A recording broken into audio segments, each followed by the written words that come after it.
dengan di budaya namun budaya. Baiklah anak-anak, pada pagi hari ini kita jumpa lagi dengan Ibu dalam pelajaran Pendidikan Agama Buddha dan Budi Pekerti. Sebelum kita lanjutkan untuk pembelajaran pada pagi hari ini, mari kita bersama-sama berdoa dengan merangkapkan kedua tangan di depan dada. Semuanya bersikap anjali. Mari kita mulai dengan membacakan Paritanama Skaragata. Arahang sama sambuto bhagawa utang bhagawantang abiwa demi swakato bhagawata dhammo dhammang namasami supatipano bhagavato sawaka sangho sanghang namam sabisata bawantu sukitata. Semoga semua makhluk hidup berbahagia. Sadu, sadu, sadu. Baiklah anak-anak, bagaimana kabarnya? Masih tetap semangat? Nah, semuanya anak-anak, Ibu harapkan tetap semangat, tetap belajar di rumah, karena sebentar lagi kita akan mengikuti mid semester ganjil ya. Oke, Ibu akan melanjutkan materi pada pagi hari ini. Anak-anak bisa dengan seksama bisa mendengarkan penjelasan yang Ibu berikan. Selamat pagi anak-anak, masih tetap semangat? Setelah kita berdoa, kita akan melanjutkan untuk pembelajaran 4, yang mana pada pembelajaran 4 ini Ibu akan melanjutkan untuk menjelaskan 4 KB, yaitu KB 13, 14, 15, dan 16. Pada KB ke-13, yaitu tentang balas budi. Semua orang pasti menerima balas budi atau budi baik dari orang lain. Yang mana kita semua menerima budi baik yang paling pertama adalah budi baik dari ayah dan ibu, yang selalu membantu dan menyayangi anak-anaknya tanpa lelah. Yang mana budi baik dari ayah dan ibu telah kita terima semenjak kita dalam kandungan sampai kita dewasa dan menjadi tua. Seorang anak tidak akan bisa berbuat apa-apa tanpa budi baik dari orang tua. Seandainya saja orang tua kita tidak akan merawat kita, tentunya kita akan terlantar dan tidak bisa berkembang dengan baik. Selain orang tua, kita pernah menerima budi baik dari orang lain. Contohnya, budi baik dari kakek, dari nenek, dari pembantu, supir, guru, dan dokter.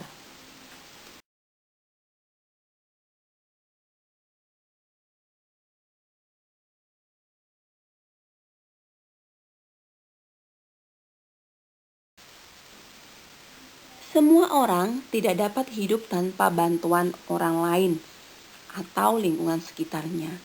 Jadi kita tidak bisa hidup tanpa bantuan orang lain. Contohnya, kita punya uang tetapi orang lain itu tidak menjual makanan. Tetap apa yang terjadi? Uang itu tidak akan ada gunanya. Kita membutuhkan nasi untuk makan, tetapi tidak ada petani sebagai orang yang menanam padi. Jadi tidak akan ada manfaatnya. Nah, di sini seseorang yang menerima budi baik orang lain berarti sedang memetik karma baik. Kenapa Ibu katakan ketika kita menerima budi baik berarti kita memetik karma baik? Karena kita menerima pertolongan dari orang lain. Bila kita telah diberi budi baik dari orang lain, maka kita harus berterima kasih dan membalas budi baik orang yang telah menolongmu. Bagaimana caranya ketika orang lain telah menolong kita? Yang paling utama adalah mengucapkan terima kasih. Mengucapkan terima kasih adalah salah satu ciri seseorang yang tahu berterima kasih. Ketika kita sudah mengucapkan terima kasih, apa yang kita lakukan? Ketika orang lain memerlukan bantuan kita, maka kita harus menolong orang tersebut. Kita harus ingat pertolongan yang telah diberikan orang lain dan tidak lupa akan jasa-jasa baik orang yang sekecil apapun yang telah menolong kita. Jadi kita tidak boleh melupakan walaupun pertolongannya itu hanya sekecil apapun, tetapi orang itu sudah berusaha untuk menolong kita. Dengan membalas budi baik orang lain, maka hidup kita akan bahagia. Jadi orang lain pun akan bahagia ketika menolong kita.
Setelah kita menonton video balas budi seekor kura-kura, kita mengetahui bahwa bagaimana seekor kura-kura pun mampu membalas budi terhadap orang lain yang akan memasaknya.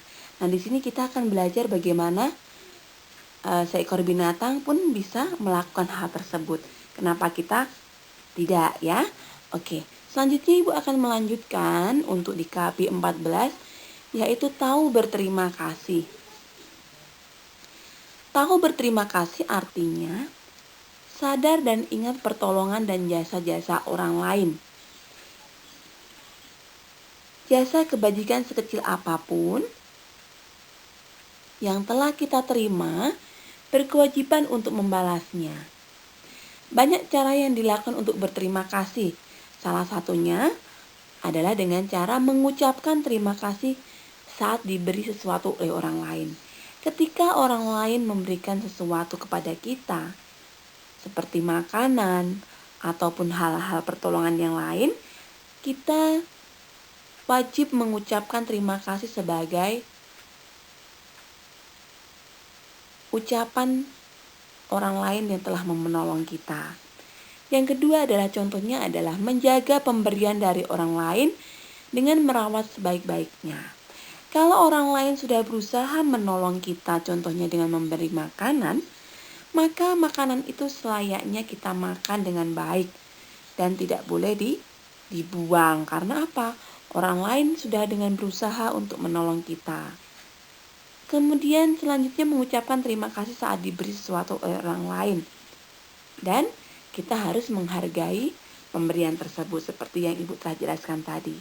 Ketika orang lain memberi, kita mengucapkan terima kasih, kemudian kita menjaga ataupun menerima pemberian orang lain dengan sebaik mungkin.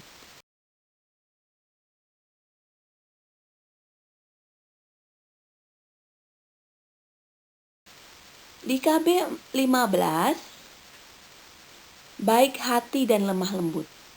Apa sih artinya lemah lembut? Lemah lembut berarti berbudi baik, yang mana orang yang memiliki ataupun orang yang berbudi baik adalah orang yang memiliki perilaku yang penuh cinta kasih, bebas dari membenci maupun keinginan untuk menyakiti orang lain. Jadi ketika orang lain ini memiliki berbudi baik, maka orang ini akan selalu menanamkan cinta kasih kepada semua makhluk. Sikap lemah lembut dan baik hati dapat dilakukan melalui beberapa hal. Yang pertama adalah melalui pikiran. Bagaimana caranya, Bu? Ketika seseorang itu memiliki sikap lemah lembut dan baik hati, maka seseorang itu akan selalu berusaha untuk berpikir positif atau selalu mengembangkan cinta kasih. Ya. Kemudian yang kedua adalah selalu menjaga ucapannya. Ya, ucapannya ini selalu dijaga dengan apa? Dengan sopan, dengan lemah lembut, dengan berusaha untuk selalu berucap yang benar. Kemudian badan jasmani. Badan jasmani bagaimana caranya, Bu? Yaitu selalu berusaha untuk menghindari menyakiti makhluk lain seperti membunuh. Itu dihindari. Sehingga apa? Sehingga kita bisa selalu mengembangkan cinta kasih kepada semua makhluk. Pikiran yang lemah lembut dan baik hati adalah pikiran yang bebas dari sifat iri hati, membenci dan serakah. Ada yang pernah berpikir yang iri hati atau membenci? Pasti semua orang, bahkan ya kan, kita semua pasti pernah berpikir misalnya serakah. Seperti apa, Bu? Ketika ada makanan enak, mamanya membelikan makanan yang enak. Tapi apa yang terjadi? Dia selalu ingin makan yang banyak ketika makanan itu dibelikan dari restoran misalnya. Nah, sehingga apa, saudara-saudaranya ini tidak usah dibagilah gitu. Itu adalah pikiran serakah. Ya kan? Bagaimana caranya untuk menghilangkan pikiran serakah? Pikiran serakah bisa kita kikis atau bisa kita hindari dengan cara apa? Yaitu selalu merasa puas.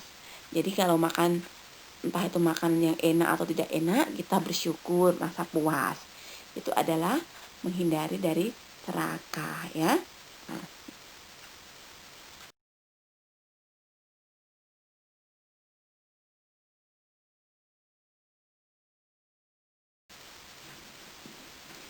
Pikiran, ucapan, dan jasmani yang berperilaku baik bermanfaat dan menyejukkan orang lain. Jadi ketika kita memiliki pikiran, ucapan, dan dari jasmani tubuh kita selalu berperilaku baik, itu sangat menyejukkan orang lain, sangat membahagiakan orang lain. Ucapan yang lemah lembut ini tidak akan menyakiti dan menyinggung siapapun. Kenapa? Karena ucapan yang lemah lembut ini cenderung memiliki ucapan yang baik, yang tidak kasar, ya kan? Kemudian jasmani yang lemah lembut, yaitu jasmani yang ringan tangan, yang mana selalu berusaha untuk menolong orang lain yang kesusahan dan yang membutuhkan pertolongan. Itu adalah jasmani, badan kita, ya kan? Kemudian orang yang lemah lembut dan baik hati berarti sedang mengembangkan meta ataupun cinta kasih. Jadi ketika kita memiliki sifat lemah lembut dan baik hati, berarti kita sudah mengembangkan meta, ya kan? Selalu berusaha untuk menyayangi semua makhluk.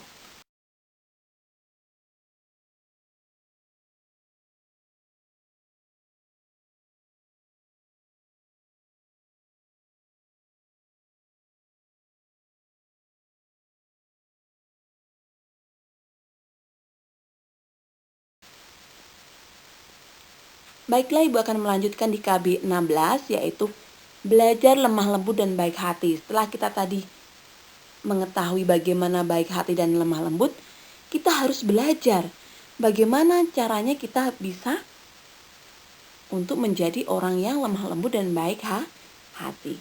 Belajar lemah lembut dan baik hati artinya belajar berbudi baik. Jadi apa? Setiap orang harus belajar dari yang dulunya tak bisa makan, akhirnya bisa makan sendiri, ya kan? Nah, itu adalah belajar. Begitu juga dengan lemah lembut dan baik hati. Semuanya itu diawali dengan belajar. Berbudi baik yaitu memiliki sikap dan tingkah laku yang terpuji. Jadi bagaimana caranya kita memiliki sifat berbudi baik? Memiliki sikap dan tingkah lakunya yang terpuji. Contohnya ya, memiliki sikap yang sopan, sama orang tua sopan, memiliki perkataan yang lemah lembut, tidak suka menyinggung orang lain. Orang yang memiliki sikap lemah lembut dalam perilakunya penuh cinta kasih dan kasih sayang. Kalau jadi apa? Orang ini akan nampak ataupun akan kelihatan, orang ini memiliki sifat yang lemah lembut. Kenapa? Bagaimana cara untuk melihatnya? Ini dengan temannya dia sangat menyayanginya, dia suka berbagi, dia suka menolong. Berarti anak ini sudah belajar untuk mengembangkan sikap lemah lembut dan baik hati. Apa sih manfaat dari sikap lemah lembut dan baik hati? Yang pertama adalah menyejukkan. Bagaimana Bu menyejukkan itu? Menyejukkan adalah membuat suasana itu menjadi nyaman. Ketika sama kawannya ya tidak akan terjadi pertengkaran. Yang kedua adalah menjauhkan dari permusuhan. Jadi ketika kita memiliki sikap lemah lembut, tidak mungkin akan menyinggung teman kita ataupun orang lain. Yang ketiga adalah memberi contoh kepada orang lain untuk berbuat baik. Ketika kita belajar memiliki sifat lemah lembut, maka kita sudah memberikan contoh kepada orang lain yang belum belajar untuk memiliki sifat lemah lembut dan baik hati. Jadi orang itu akan melihat kita, baik juga ya anak itu memiliki sifat yang lemah lembut, ucapannya pun tidak kasar, dia sopan. Jadi akan dicontoh oleh orang lain. Yang selanjutnya adalah mendatangkan ketenangan hati. Jadi ketika kita memiliki sifat lemah lembut dan baik hati, maka kehidupan kita akan tenang. Kenapa? Karena tidak ada musuh ataupun lawan. Oke ya, ini tadi penjelasan dari Ibu. Semoga anak-anak semuanya dapat mengerti dan memahami dari pelajaran 4. Baiklah Nana, demikian tadi penjelasan dari Ibu tentang materi pada pagi hari ini. Semoga anak-anak bisa mengerti dan memahami apa yang telah Ibu sampaikan. Kita akan berjumpa di video pembelajaran berikutnya. Dan jangan lupa tetap belajar, tetap semangat di rumah. Ibu akhiri dengan Namo Sang Hyang Adi Budaya, Namo Buddhaya.